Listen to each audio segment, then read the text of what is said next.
Ciao, puoi presentarti? Sì, certo. Ciao, mi chiamo Serafina Ninin, sono originalmente di Berlino, però 3 anni fa ho deciso di venire qui in Italia per trovare un po' le mie radici dell'Italia che ce l'avevo da parte di mia madre. Ho vissuto 2 anni e mezzo a Udine e poi un anno fa mia madre ha deciso di venire qui in Italia e adesso viviamo insieme a Cormons. Allora, soprattutto mi ha colpito la città cividale del Friuli. Ehm, per primo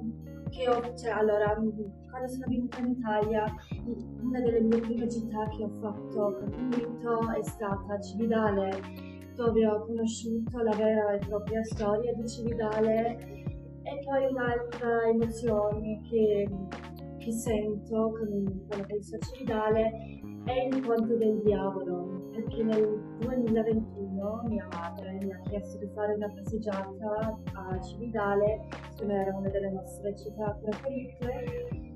Siamo andati lì, ci siamo presi un gelato e poi sul Ponte del Diavolo mi diede la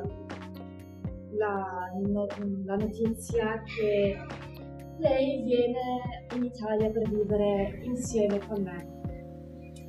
Poi un'altra cosa che adoro di Cividale è la propria architettura e struttura. Quando si va sul Ponte del Diavolo si ha una vista bellissima sulle monte del Friuli e anche quando si guarda in giù si vede anche le belle acque del Natisone.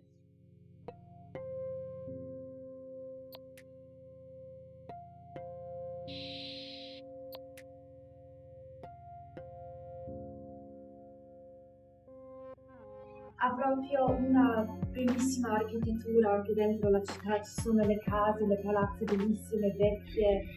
Sì, è molto molto bello. Sai anche che Cividale del Friuli è un sito UNESCO? Sì, certo, infatti nel 2011 Cividale diventa un sito UNESCO a causa ovviamente delle testimonianze monumentali. Abbiamo qui un'architettura veramente bellissima. Cosa pensi di fare nel futuro?